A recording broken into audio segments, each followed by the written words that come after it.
Thanks a lot, Alicia, for making us feel welcome here. Just one small remark. In the introduction, you were saying that how our organizations have been following each other for a little while, and there's friendly ties. And this was also one of the reasons why we took this Outriders Summit as the occasion to also organize our very first ambassador summit here in Warsaw.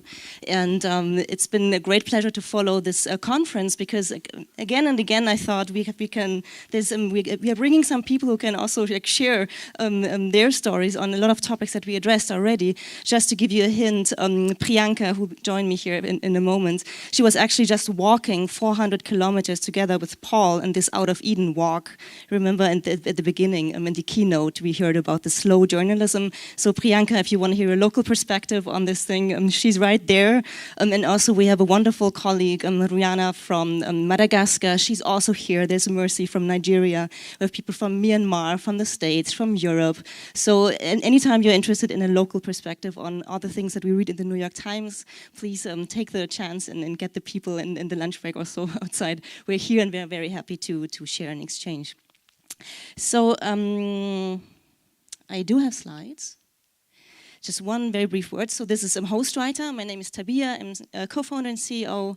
And yeah, what we are doing is it's really a network that helps journalists to collaborate across borders. Cross-border collaboration has come up quite a bit already here, which makes us very happy because we also put a lot of hopes in it. And just to briefly summarize what we are doing and why we think it matters, I'm going to show you a small video about what we are doing here.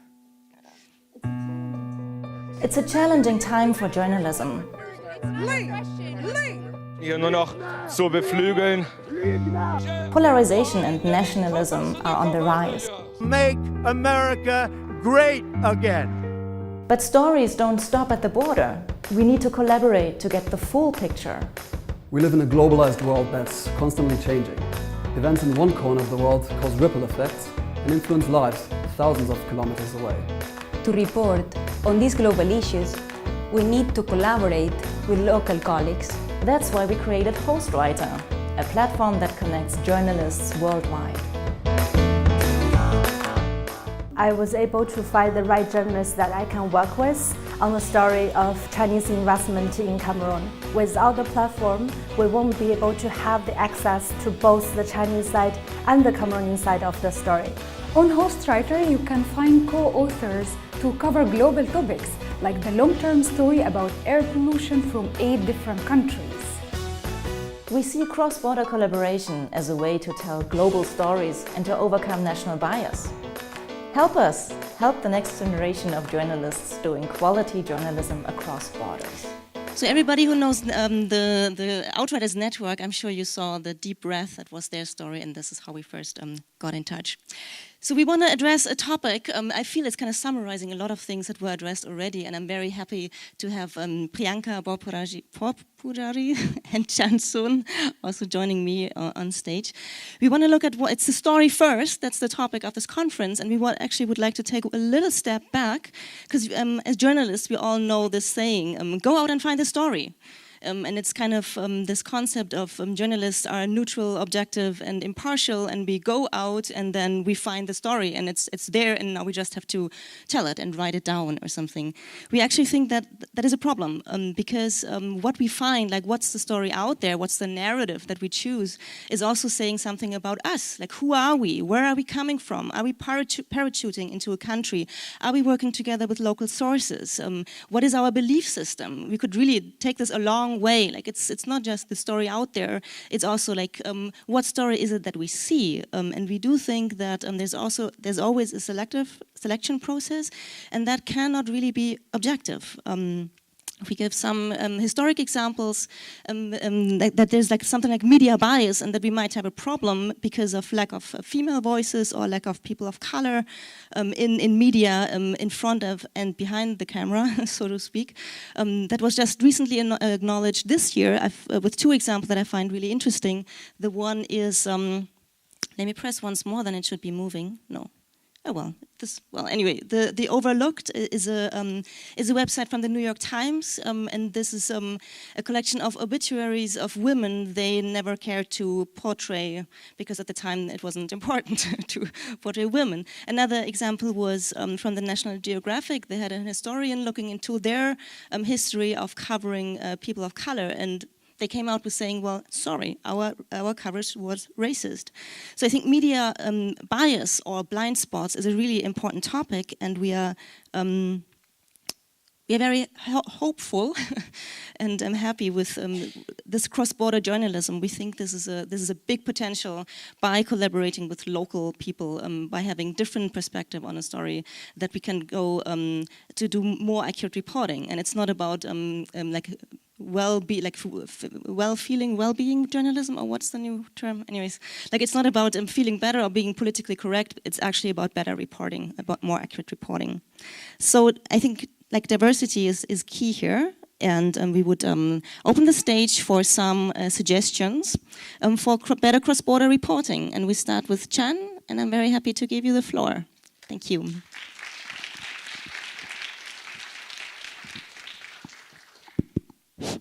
Hello, everybody. Here. I will start the suggestions along with the real story that's actually will be published very soon, October this year, in a German magazine called Bilanz. And it's a story collaboration with a German journalist.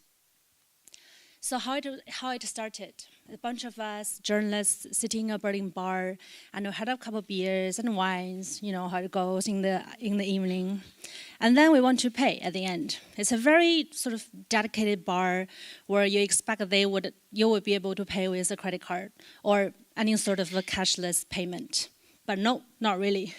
And it happens really often actually in Germany. And this paying the ass, you have to carry around your cash.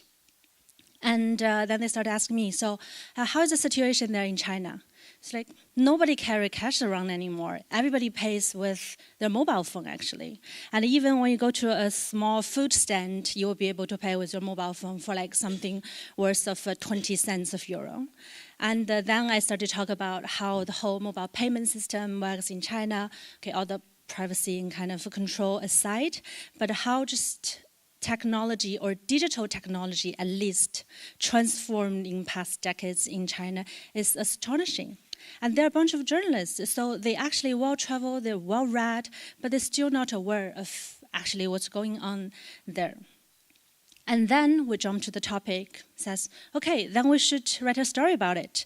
We should write a story about what's the differences that what's going on in China.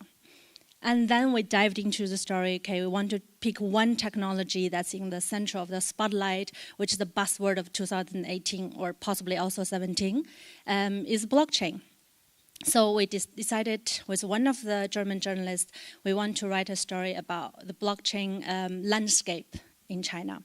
Then we started to dive into different characters and companies. And in the end, we chose this one. It's called Matters. So it's from a Chinese journalist as well, and this platform is created using blockchain as the backbone technology in order to connect authors directly with readers. And so instead of the profits go to the big platforms like Facebook and Google, it can go to the authors directly, which makes the good content just spread wider and also make it sustainable for freelancers out there. And that's the starting point of this article.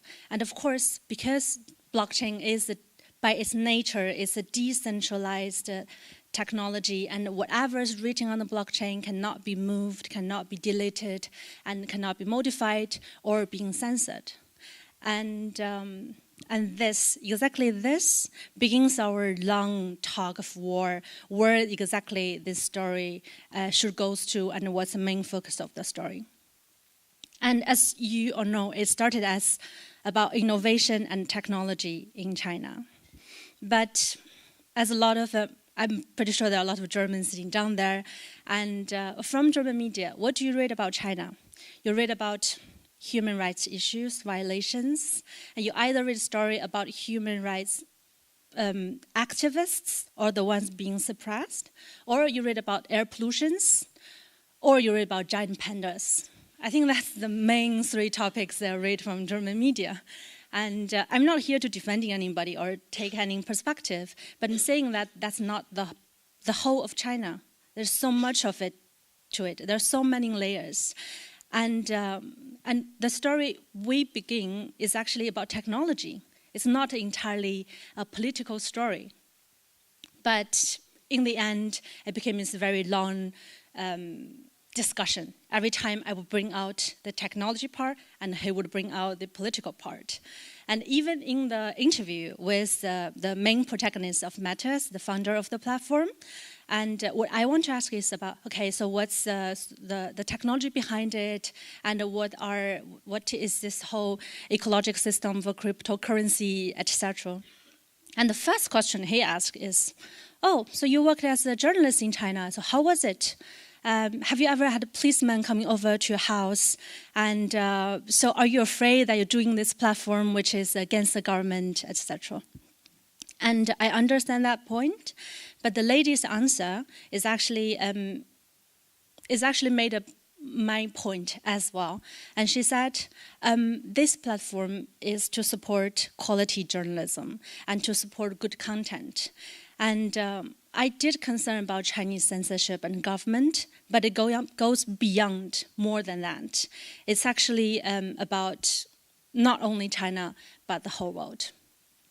And so the two of the suggestions I kind of want to bring here is, yes, when you're doing cross-border journalism, it's very important that you're open to different possibilities and open to different perspectives, because that's the point of doing cross-border. That your perspective about your own country and your culture might be changed because it's something that you're building up for, several decades, and now you have to open to different narratives. But on the other hand, you also have to be very, very firm with your own perspective, because in the end, every perspective counts, and only all these perspectives put together will be able to at least try to give the objectivity of a story. And so at the end, the article, what I managed to put my input in is that it didn't start as, a journalist started a website to fight censorship. It started as how blockchain evolves and develops in China. And also I managed to bring in her quote about the platform is about good journalism instead of fighting for censorship. Let's try. To summarize a bit of this long talk of wars and my sort of lessons learned is, so the first one, when you choose somebody to work with from different country and from different culture, it's always important to pick someone who complements your skills to the maximum. For example, I was Chinese, so I have the language advantage that be able to do the research. And he was a German journalist and also a tech journalist, which he knows about blockchain and etc. And he knows the German media outlet and his audience. That make us a more efficient team. And the second is, I've mentioned, be open, but more importantly, to stand firm. And as I've mentioned, at the end, this article is published for a German audience. I think it's important to fight your battle, but also it's important to keep in mind that in a collaboration, it's important that somebody would have to make the final decision. So you would have to give some of your power in, and in this case, I understand that it's written for a German publication, and it's written for a German audiences. And in the end, he will be the one who has the linguistic authority. And you would have to change a bit of what you have in mind in order for this collaboration to work at the end. So the last two pieces of advice is you always have to have the audience in mind to do more explanations than you normally need for your own audience. And make sure that both of you or more colleagues know that someone needs to lead. Thank you.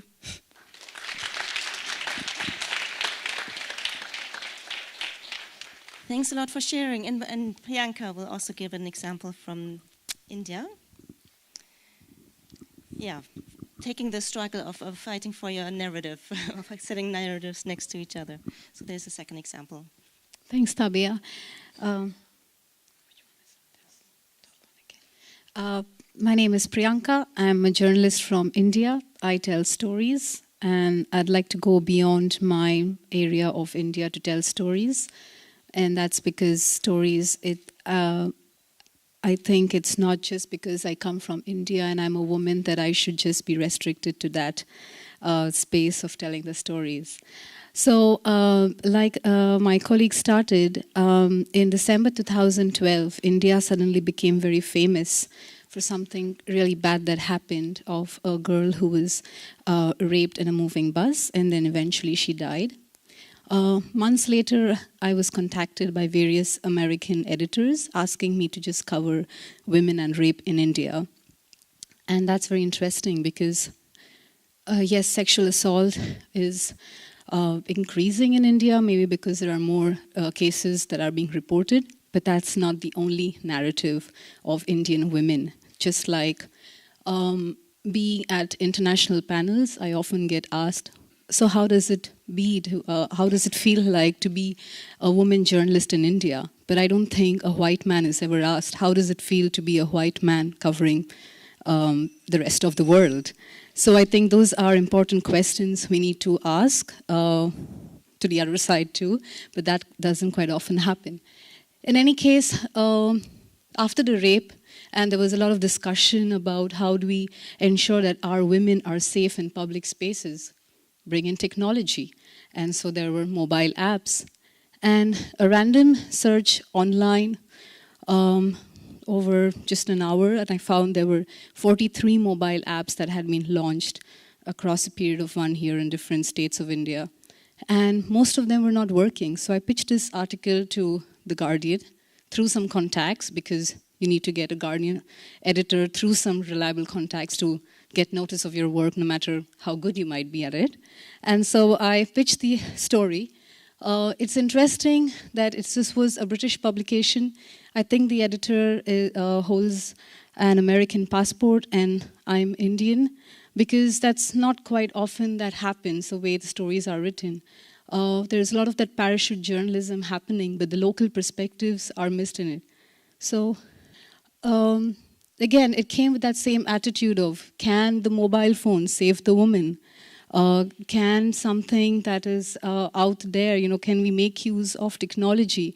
And that keeps happening often and often in so-called third world countries, which is a really problematic narrative, but then the mobile phone apps were created, so let's address them.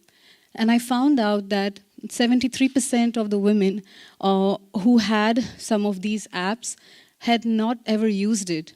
And some of the apps developers had found that women were giving in, or just like pressing in the emergency button just to see if something actually happens back, if they're actually going to get some response. And then there was somebody who also told me that there was that attitude that we have to do something immediately and right now because there's this big crisis. Well, you know what? Women have always been taking care of themselves somehow or the other across the world. And I had to convey this to my editor, that it's not just a black and white story. Women are reclaiming spaces, be it in the kitchen or out on the streets on their own. And so I had to fight these simplistic assumptions because a lot of these startups, just came out with a big boom. They had very sensationalist headlines in some of the tech magazines, but then they were also problematic. And women carry pens, women carry pins, but they also don't carry anything. So I had to really sit down and explain to my editor. It took about 3 months for the story to be published because we were going back and forth with these conversations, which are so important. Because I didn't want the story just to be that yes, these apps are protecting women, or no, these apps are not protecting women. So I think it becomes very essential that when we are looking at diversity in the newsrooms, we need to have diversity in the perspective, which is possible when someone who's living that experience every single day is able to report on it. So I had that question in mind when I started the story, And I'm glad that the story still, towards the end, had that question looming. It didn't have a definitive answer. And there were these complex realities of India. I do not represent entirely what an Indian woman is like. And I've just come out of a 400-kilometer walk where I just saw what a diverse landscape my own country is by meeting the men and the women there. So that's all I just wanted to say, because if we're talking about diversity in newsrooms, it really has to reflect in who is being commissioned for the stories. And the more complexities that we're able to pack into a story, it really tells more about the multiple truths that really exist in this world, because there really is not one single truth.